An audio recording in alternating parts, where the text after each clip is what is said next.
Hey everybody, welcome to Game Makers. I'm Joe Kim, and today we will be discussing Apple Arcade, which launched on September 19th earlier this year. In our conversation today, we want to talk about, number one, initial thoughts on the service. What do we think of the offering and the games? Secondly, who is the audience for the service? And third, future prospects for how big the service will be for Apple. And apologies, I'm a little bit sick today, which is why my voice is kind of screwed up. But to discuss this topic in more detail, I'm joined today by Eric Kress and Steve Palley. Hey guys, could you briefly tell us about your backgrounds? Sure. I guess I'll start. So my name's Steve Palley. I work for Pixelberry Studios, and we're the dev studio that makes choices, stories you play on mobile. And so we do interactive fiction, basically. Prior to that, I spent some time in graduate school. I'm a longtime games journalist as well. So I started a website called Slide to Play, and we were among the first to cover basically iPhone gaming. We launched in fall of 2008. So pretty darn early as far as this ecosystem goes. So, and before that, I actually covered mobile games for GameSpot, of all things, in like 2004 and 2005. So we're talking about like the feature phone era. So many varieties of, for instance, chess and Snake, and that sort of thing. But I've been involved in mobile games basically since 2004 in one capacity or another. And for the last 4.5 years, I've been working for Pixelberry in user acquisition, data analytics, and product management. So I've gained a fairly comprehensive understanding of how free-to-play works, and in some cases doesn't work. But I'm also coming from in like an indie game developer space, because I used to cover all of those games and I still play many of them. Great. Eric? Steve is a doctor of philosophy. I mean, a doctor of philosophy. How far have you fallen working in the video game space? Right. So here's the thing. Some would argue that I've actually risen. If you but that's some highbrow, highfalutin stuff, like intellectual stuff, which I can't possibly understand. Yeah, no, I think you can. It's talk about non-viable industries. Academia is one of them. It's being disrupted along with indie gaming. Right. But yes, I did get a PhD in political science from UCLA. So I did a lot of actually quantitative stuff while I was there. And that has helped me kind of understand free to play from a data analytics perspective. So that's what I like to tell people. It actually does kind of fit together. Not really, but I'm glad I did it. Hey, whatever. It was 7 years of my life. Jesus. That's super nerdy. All right. So, oh yeah. Have I ever done my background on the podcast? I don't think so. All right. Let's do it quickly. So I worked at EA for 7 years, and at EA I did corp dev. I did FP&A, financial planning and analysis. I did forecasting in North America. I did product marketing for a game called Black, and then I did brand marketing for EA in general. So over my 7-year stint there. Super painful, as everyone knows that worked at EA. It's a tough place to be. Love the people, hate the politics, et cetera, et cetera, et cetera. But the cool thing is that I got intros to most of the execs during that time, like John Riccatello, Frank Gibeau, and all the name dropping that is required here.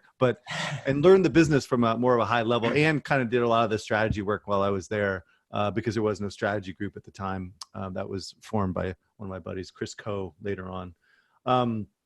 So after that, I developed, got a great expertise in the console space and PC. And so I went to Wall Street and started covering video games for investors at a company called Bay Street. And I did that for 6 years.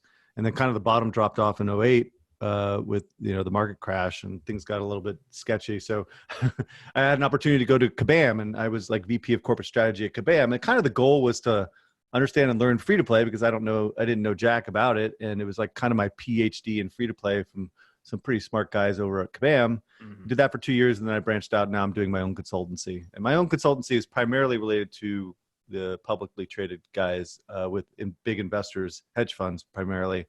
But I also do consulting. I did a project for Sega, Gree, doing a project for for Amazon. I'm actually now doing a project for Warner Brothers, so I have to keep my comments about Warner Brothers to myself, I suppose. not. So anyway, but my primary goal is to figure out what's happening with the big guys, and that's kind of what I do. Yeah, this is from my perspective. You're definitely my favorite on the Deconstructor podcast, and just my favorite finance bro in general. Even though we just met, so Awesome. Well, hold on, I got one update, man. I don't know if I said this in the podcast, but I called this Ubisoft thing cold, man. This is almost as bad as the glue thing. So Ghost Recon just completely screwed the pooch this time, and they just pushed out the 3 games they're having coming out in Q4. So their stock is literally down from 75 down to I think 40 now. So it got freaking annihilated. So Thanks. Feeling good about that one.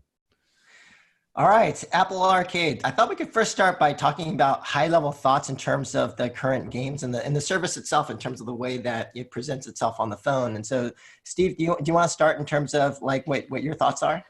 Yeah, I mean, so I've been playing Apple Arcade. I signed up as soon as it was available. And I mean, the first thing to know about Apple Arcade is that like it's right there staring you in the face on the App Store. Yeah. It's like there's an icon right there, So I think a lot of people are probably trying it out. And I think I just got billed for the first time $5. I've played about 30 of these games, and I'm frankly astounded, like the rate at which Apple is shoveling new games onto the pile. It's like I get a notification every now and again. It's like, oh, another 10 games dropped or something. And it's just like, oh my God, like how many of these are you like holding in reserve? Like, what does the pipeline even look like? It must be significant. But yeah, I've played 30 of these, not all of them very, very extensively. And I've found a few that I think are really awesome. Most of them are not awesome at all. But it's like, there's so many, it's kind of like, to a certain extent, commoditized. And I'm sure we'll talk about that, at some point during the course of this call. Right. And from my perspective, like, I feel like I've played the majority of the games. I mean, I don't know, my phone is just filled with Apple Arcade titles, but for me as well, if I'm being honest, this is really like an indie jizz fest. It's just like, this is like, ew. So much like niche, like indie content, and I don't know, of the titles, I've probably played Oceanhorn and that the RPG pinball game the most, but Pinball Wizard, right? I like Pinball Wizard. Both the titles are okay, not great. I think the pinball game could have been great, but the controls are just like, they're not precise enough, at least, when I play on my iPhone 11 and iPad Pro, but and I know you had mentioned that you like Shinsekai and Pilgrims, and those games also, like, I can see why people would like them. But at least when I played them, I wasn't in the mindset of wanting to like think very much. Or like, yeah, right. You don't want to like go into this, sit down for 2 hours and have an indie gaming experience. Right. So it's like we all have kids, we all have families. It's like we don't have any time. Like, it's kind of like it's not really that time of life anymore. So I get it. It's like you ran out of oxygen, like, what the hell am I doing? Like, what the fuck? It's like I can't buy a boost to get more oxygen. It's like, no, you can't. Like, you're dead. That's it. So I don't know. So the big takeaway for me really is that for me, there wasn't a single title I'd be willing to pay $5 for. So, if I hadn't got auto enrolled post the trial, I would not have re-upped past the trial.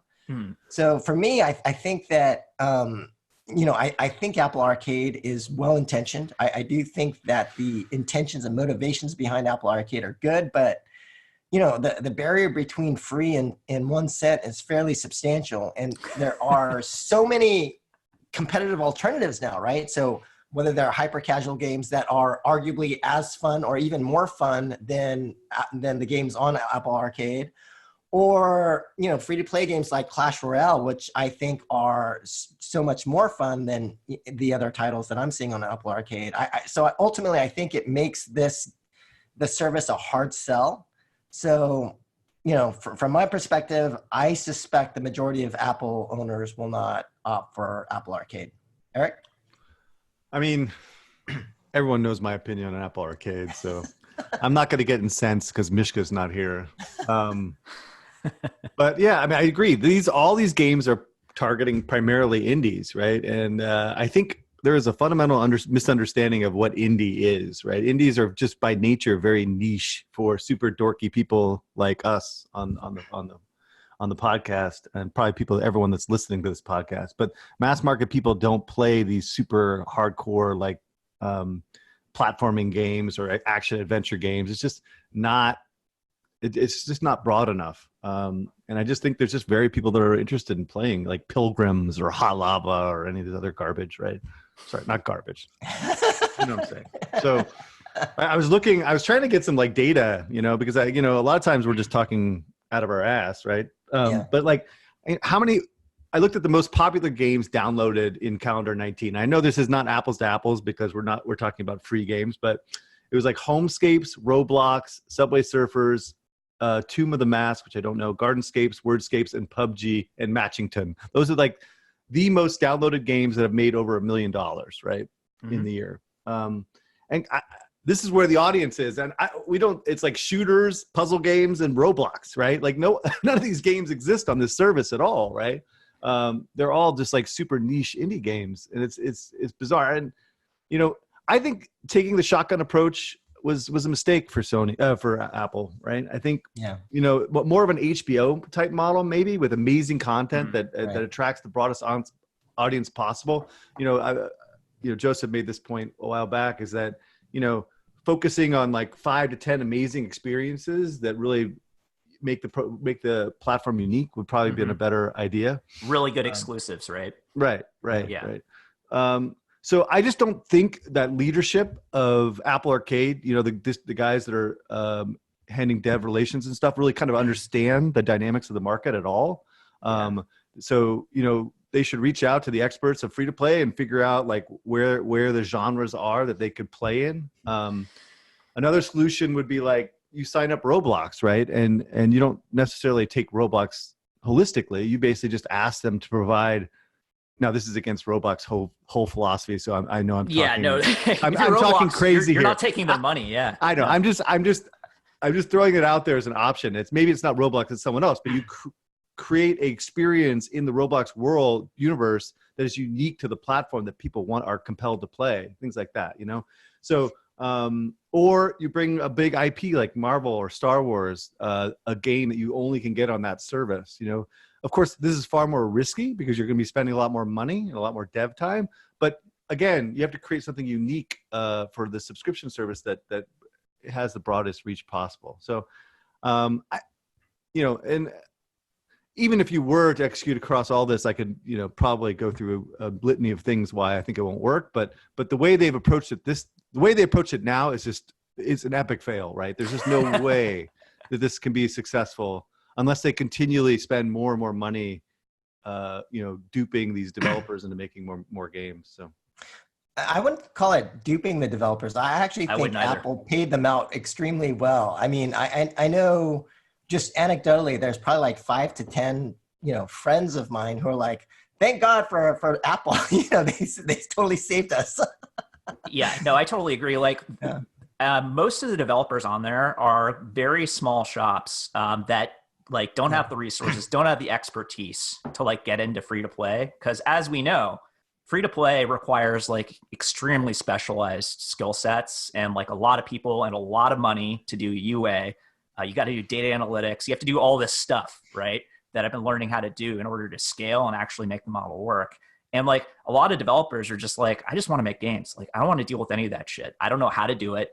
Like I don't want to get venture funded. Just like I just want to make weird little games. There's actually quite a few developers. Look, I don't disagree with that notion, but what happens when the music stops, right? What happens when Apple pulls funding, right? These developers have not developed any expertise that's actually marketable in a reasonable sense, right? They haven't developed the skills of microtransactions and live ops and UA and all this other stuff. But this could be an ecosystem. I mean, assuming the service continues and is profitable and generates money, which is, we will talk about that later. But, this would be the way for those type of developers, the small indie premium guys to actually have a business. And I'm telling you, there's so many guys I know who are on the ropes and so here's Apple the thing. can't even save them. Apple is writing big checks, right? They're writing big checks. And if you have a small shop, like sub 10 people, something like that, even in the US, and Apple writes, you're able to do 1 to 2 of these games a year, or something like that. Probably, let's call it 1 a year, right? You have a good relationship with Apple, and they write you a $2 to $3 million check each time. It's like, that's viable. Believe it or not, that's actually viable, depending on where you're living. And yeah, there's no upside, right? There's no upside, but you can still make a living. Yeah. What happens when the checks stop coming? Well, so let's talk then about it's Armageddon. Right? It's freaking Armageddon, right? Well, I don't know that it is, right? Well, where's the funding going to come from now? Where are they going to get $1 million or $2 million to develop some tchotchke game that only like 100,000 people in the U.S. want to play? I think a lot of these guys have developed basically cool front ends, right? And they can go to a Zynga, right? Or they can go to Agree or wherever else, Nexon, and get hired as game developers because they actually have expertise in game development. They don't have any of the back end expertise, right? That's a good point. That's a good point. I like that point. All right, you're training the next generation of real game developers. All right, yeah, to be a real game developer requires like a huge team. No, I understand. I understand that. That's what I'm trying to say. But anyway, let's all right. Let's talk about audience. So, who do you guys think the audience for Apple Arcade is? If there's an audience, like who are the people that are going to be paying this $5 a month for Apple Arcade? Starting with you, Steve. I think it's going to be guys like me, guys who are nostalgic, aging, and have been perhaps in the indie development scene themselves, or just hairlines. Yeah, for sure. Yeah, right. I'm on the Propecia, so it's okay. But yeah, what's up. Basically, guys who appreciate this type of experience, and perhaps are into playing AAA games, like big sprawling, for single player games on PS4 or Steam. My Steam library has 300 games in it, some of which I've spent hundreds of hours on. I'm just one of those guys, and I know there are guys like me, not that many of them. I know it can't scale that far, right? But you consider that worldwide, Apple has something like 1 billion devices, something like that. Not 900 million. 900 million. iPhones. Well, we'll talk about that later, but yeah. Let's go down 2 orders of magnitude, take 1% of that, 9 million. That's probably the top end for this in subscribers, I would say. Absolute top end. Realistically, probably less than that. And are you going to continue your subscription? I am actually going to continue my subscription because I'm still playing this stuff. I'm still playing Shinsekai and Pilgrims. Yeah, Pilgrims. I only play a couple minutes every couple of days when I'm like sitting around, waiting for somebody else to do something, right? But Yeah, and I would agree with you on audience that the audience for this are the indie lovers who like the high quality but very weird sort of niche experiences. Yeah, so there's AAA and then there's III,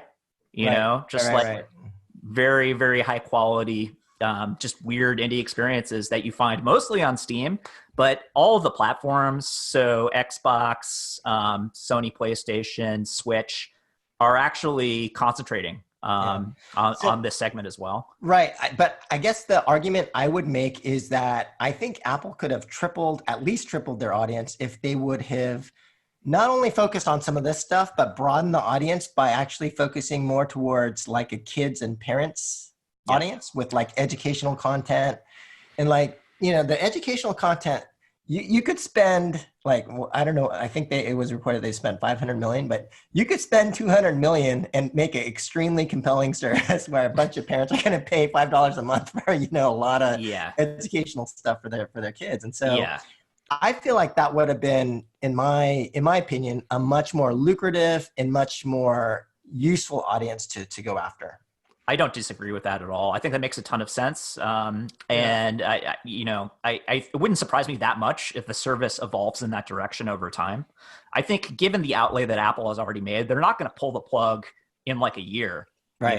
They're not going to pull the plug in like 3 years. Probably, it depends. But I I guess the other thing to know, go ahead. Yeah, I mean, the challenge here, though, I think, is that there are just not a lot of people making those type of family-friendly games anymore, right? There is no market for it. You know, the indie, like hardcore scene, like you love, is like, you know, it's really done by Steam very well in the sense of, you know, creating an ecosystem in which you can find these crazy niche things that you can play, which is super cool. And I'm not trying to dig on that stuff. I think it's really cool and people like love it. I just don't think it's a real big market opportunity. But for the casual audience, I think those games are kind of all on mobile right now, on free to play, and I think there's not a lot of premium games out there, like, you know, being developed for that type of audience.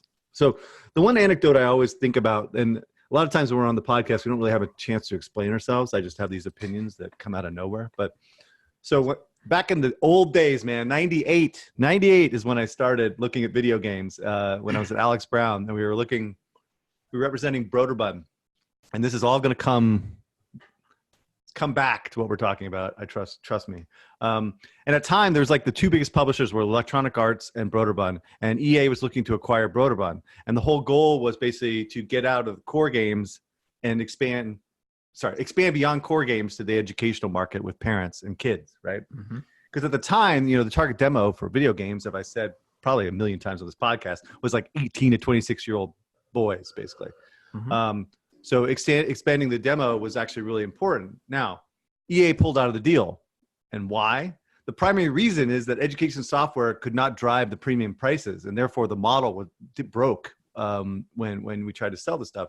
You know, CD-ROM education software commanded about like $20 to $30, while AAA was around $50 at the time. And then what happened to Broderbund? They were sold to the Learning Company, which is a similar company that did education software, and reduced their staff by 50%. And I think ultimately none of the companies even exist anymore. So it's, Kevin O'Leary, right? Shark Tank, exactly. That guy. Old school. Yeah. So again, a lot has changed since then, and it's not quite apples to apples right now, but like the demographic has expanded beyond all expectation in terms of who's playing games these days. You know, we and the 3DS broaden the audience beyond the core, women, old people, etc. But again, as we look at the market today, as we sit, right, all the game and content is being developed for 18 to 44-year-old males, because that's all that's really active within the install base of console and PC, and to the certain extent mobile. And the reason why is relatively simple. Is like the mass market is super fickle. They go from one shiny thing to another. You know, parents and families are far more cost conscious than core gamers in terms of spending on games. And casual gamers by definition don't spend money on games because they're casual, right? Like this is exactly what happened to the Wii, right? The Wii was being sold to like insane amounts of volume to like 80-year-old grandmas, right? In the old folks home. Like how many pieces of software are they actually going to purchase? You know, none, right? So, so anyway, the notion that Apple can actually target parents and children, I think, is flawed from the get-go, because they're less likely to convert this audience, first of all, and there's no content to provide them. I mean, unless people start creating that content specifically for this, right? Yeah. Which is possible given the deep content. But because there's really no one that makes this content anymore besides Nintendo. So there's another opportunity for them, right? You basically somehow partner with Nintendo to stop making these stupid free-to-play games that don't work. And that's your linchpin content provider for this service. Yeah. Then I'm bowled up, right? Like, let's just create Nintendo content for this, and they become like the primary content provider. Yeah. Well, that would actually be awesome. Yeah. I'm gonna have to disagree with you on this, because like if you look at there's companies like Age of Learning with ABC Mouse that have been on an absolute tear, and in China as well. Like the kids' educational market in China is like massive. So I just think we're not talking about China at all. I'm not talking about China, but I'm just saying that there is a latent desire for a lot of parents to buy educational content. That's what I'm saying. I disagree. I just don't.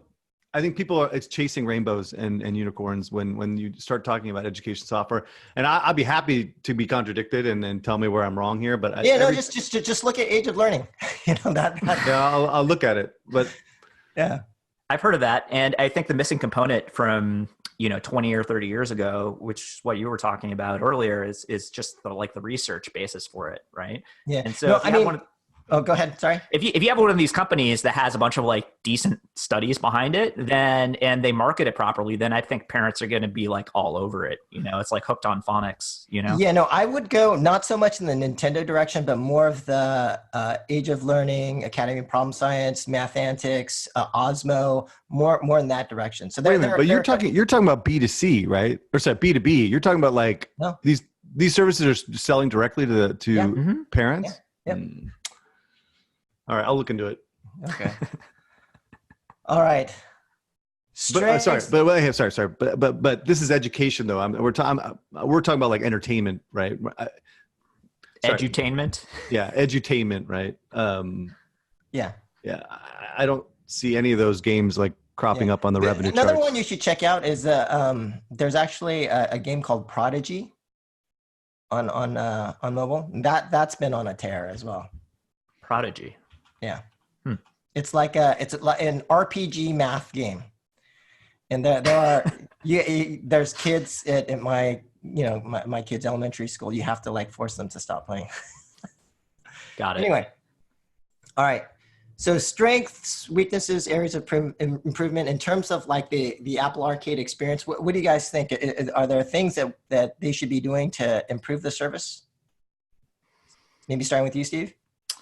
Yeah. So I think the points that have already been made in terms of curation are entirely correct. It would probably make more sense to like lower the throughput, right? Because right now they're literally shoveling new games onto a growing pile, right? And that just creates shovelware, right? Literally. It's like, just like throw some more coal on the pile and just burn it up. And then next week, like, just, more on top of that. And yeah, I think if you do that, then the value goes to zero, right? Which is a real concern. And Apple just has to subsidize it forever, which actually they can do. They can subsidize this forever, to be clear. They're sitting on $250 billion in cash. Right. Well, so they can, if they need be to the subsidize, Medicis, like, right? like we'll talk about it later, but they may actually not even need to, I mean, this may actually be a profitable service. I mean, I think it can be. We can talk about that. Yeah, especially as part of a bundle, right? A services bundle. But yeah, so being a little bit more selective about curation, I think is a very good idea. I don't know if they're considering introducing like UA or anything like that for the service. They totally could if they felt like it. But I think they're probably going to see how this grows organically first. If it grows organically, like I assume that they've gotten a nice pop just from putting the frickin' icon, along the bottom of the app store, right? But from there, I'm not exactly sure where it's growing. So those are two things I can think of. Yeah, I mean, I would have to agree. I mean, I think it's a great value for the 100,000 customers that care about indie games. Just kidding.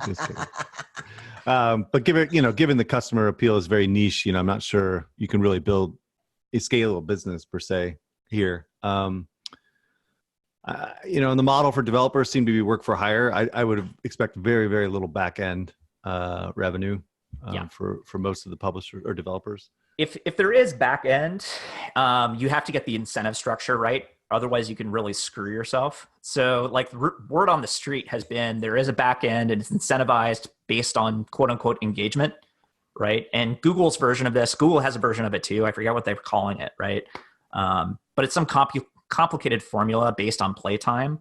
And if you do that, you risk incentivizing developers just making like bloat quests, so super grindy stuff. They probably don't know how to do it, right? So it probably ends up just tanking the quality of these games. And talking to developers who have looked at this, it's like, well, is that going to incentivize developers to like put in extra frames of animation just to like stretch out, the amount of time that people are playing and stuff like that? Or like introducing loading screens that aren't strictly necessary, it's like, so you got to watch your incentive structure on the back end. Yeah, I think another strength is the auto renew. I said in the podcast earlier that the really only hope for this service is they put an auto renew feature that customers will forget about and continue to be charged without knowing, because $5 kind of falls off the radar to some degree every month, yeah. right? So subscription in general is largely driven by lapsed subscribership. And, I'm coming from the feature phone era where we just printed money against people like forgetting that something was being billed by Verizon, every single month.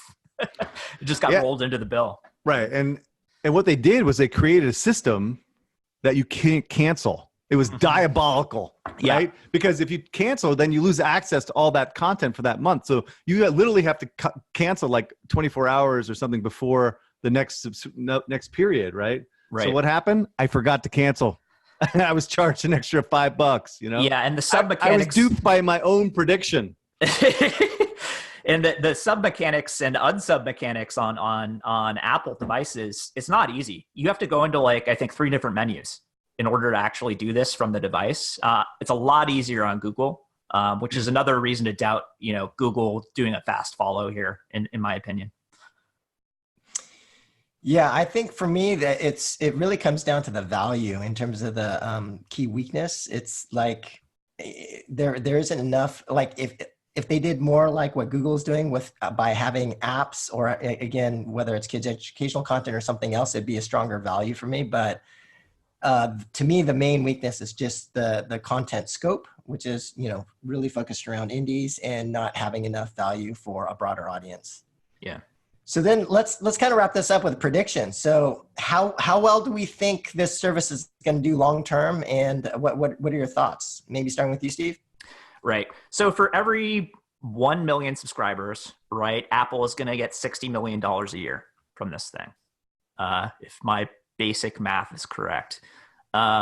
So again, if your top end is 9 million, and I think it is, you're looking at quick math, roughly $540 million a year, something like that, right? And if you, as a line item, that's not very exciting for Apple. If you think about it in other terms, right? If at some point they introduce a services bundle where you get Apple Music, Apple TV, Apple News, Apple Arcade, and whatever else they come up with for some discounted amount against buying those services piecemeal. Right. And then this becomes like an incremental upsell to that.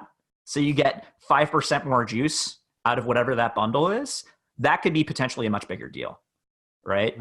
Another way in which this can pay dividends is basically brand marketing, right? It's Apple saying, "Hey, we're the platform for creatives," and they've always done this for decades. It's like, we want to do desktop publishing. We want to be the headquarters for graphic designers. With GarageBand, we want to be the headquarters for indie musicians, for instance, people just screwing around, right? We want that to be a major use case. And indie game development, believe it or not, is a segment that is growing for creatives, people who don't even necessarily make viable games on any platform, right? But just kind of enjoy doing it. There aren't that many of them, but it is growing, right? I've been to Indiecade here in Los Angeles for, I think, 5 or 6 years running, right? And that thing is getting bigger and bigger, and there's more of them all over the place, right? So there is kind of that element too, where it's yeah, we can subsidize this for some period of time, and we don't care because we're sitting on $250 billion in cash, right? And we're not Berkshire Hathaway. We have to find ways to actually deploy this money and build businesses, right? So maybe we can pay ourselves back by making Apple, just incrementally better in people's minds as a platform for creatives, right? Neither of those things are really line items. Well, I guess if you do some math, you can do the services bundle stuff. But in terms of brand equity, that's not a line item, it's more of a long-term play, but I think it still makes sense. Yeah, from my view, I actually, I'm kind of aligned with what you're thinking, Steve, and coincidentally, I actually came up with the same number that you did. But Okay. but yeah, I think that this really depends on how Apple views the service more strategically, right? So it's not going to make for them a ton of money, but but even now, you can tell that Apple thinks of this as very important, just given the amount of App Store space that they've allocated to Arcade and how they've marketed it internally or externally. And so you can tell that at least currently they're putting a lot into Apple Arcade, and they feel that it's strategically important. But yeah, from a financial perspective, just kind of doing back of the envelope math and getting to the exact same number that you came up with, Steve. So in January of this year, Apple CFO Luca Maestri revealed that, Apple has an installed base of 900 million iPhones. He didn't clarify exactly what that actually meant more specifically. But then he also added that there were 1.4 billion active iOS devices at the end of 2019. Now, okay, I think the 1.4 billion is the actual addressable Apple Arcade market, but let's just take that 900 million number. That's probably duplicative to some extent, right? Yeah, no, that I would use the 900, but that right. includes iPads, right? Yeah, but you can. I think Apple Arcade is supported on iOS, tvOS, iPadOS. So tvOS is also interesting. Like, there aren't that many reasons to buy an Apple TV right now, and like having access to Apple Arcade could actually be one of them, conceivably. Right. Oh, come on. Yeah, but let's just take the 900 million number and just 1% penetration. So that's 9 million times $5 a month. You did the same math, Steve, and we actually came up with the exact same number. So, a reasonable assumption would be 540 million in annual revenue, which is not bad. I mean, for Apple, it's kind of bad, but it's not super bad. But then let's also say that they earmark 30% of that for developer rev share. So 378 million for them. And so, I don't know, it's small relative to Apple, but, the outlay is also small. The outlay is trivial for them. They don't care. Yeah. They can do whatever the fuck they want, right? While they're waiting for like augmented reality and self-driving cars and all these other markets to pay off, the mandate is grow services, right? Yeah, grow services. Right. So this is a service. Right. And that 378, I assume they're going to have to keep like paying out developers to continue to make content for them. So like they can do it. They don't care. Again, so this goes back to, it's like, financially does not make a whole lot of sense. So it really comes down to, how does Apple view this service strategically, right? Yeah. And so I think that's the main issue. And I didn't want to pick a number higher than 1% just because, like all the things that we talked about, this is not a mainstream service. And it is not. And for me, and I guess, I'll argue with Eric about this, but I do think that if they would have done a different approach, like kids education or whatever, I think they could actually double, triple that audience. But sure, I don't know, Eric, what do you think?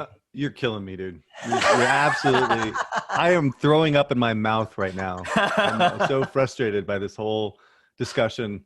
Let us have it. This is good. Okay. First of all, I agree. Apple has the deepest pockets possible. They can spend and lose money as much as they want, but Wall Street is expecting $5 billion of revenue from this in a few years. Right? For real? If they're sitting at 540 and by that time it's probably 300, I mean, game over, dude. Like, Apple will just look like idiots, right? In terms of from the Wall Street perspective. Now, they are going to, in my opinion, they have to start tapering down expectations on this thing, because there's just no way in God's green earth that is going to happen. All right. So yeah. My first thing about your predictions. First, I love back of the envelope, high level predictions. I do it all the time. But one of the things that you're not really incorporating is churn, right? So churn could be as much as 30 to 40% a month on this thing, right? Now, maybe less because of their diabolical renewal strategy. I think it's a little less. Yeah. But ultimately, you're going to get there, right? As people get smart and realize they're getting charged $5 for something they're not using, right? Yeah, they'll have to do UA at some point. Right. And then ultimately, a percentage of the overall install base is not really solid modeling to some degree, because you have to really account for demographic and regional breakout of the install base. And I didn't have a chance to actually look into this too closely, but I've done it before in the past. But I would imagine, like in North America and Europe and maybe LATAM, like you have 1 billion handsets, 500, 600 million, or maybe iPhones. And then you take, iPhones that actually can run this stuff. Maybe you're at like 400 million. So maybe that's like your top line in terms of your addressable market. And so that's where I would start. But at the end of the day, Apple's going to support this if they want to support it. They have unlimited budget. Could it get to break even? Possibly. but at $5 a month, it's going to be rough, right? At $10 a month, that's a little bit easier to scale, right? But I honestly think, and I said this in the last podcast before, and I don't want to be too pedantic about this, but I'm going to be anyway. But the really big impact I think this will have longer term is the developers they're trying to support, right? I think ultimately Apple will single-handedly destroy the value perception of indie content, right? So the more developers that create experiences for the service, the more loss of value from the consumer perspective, right? So if the consumer perceives that 100 games, high production value, like strong, really great indie games are worth $5, it's impossible to overcome that perception from the consumer over the long term, right? I tell you, Iwata in this presentation, which I've said before, said it to investors, why aren't you doing, the question was, why aren't you doing free-to-play content? And then he basically said, free-to-play games devalue content, and it creates this race to zero, right? And I think Apple and Google could get us to the finish line on this race if this continues in this way, because it just scares me, that all these great game developers and these people that you love are just, their content is worth what Apple is saying, cents, 20 cents, 30 cents, right? I don't think that's a good thing for your favorite indie developers. Yeah, so I think that's a reasonable point. And the question, the real key question is whether that is just the case on Apple's platform or whether it spreads to like Steam and PS4 and Switch and the other platforms where these indie games are still, very viable.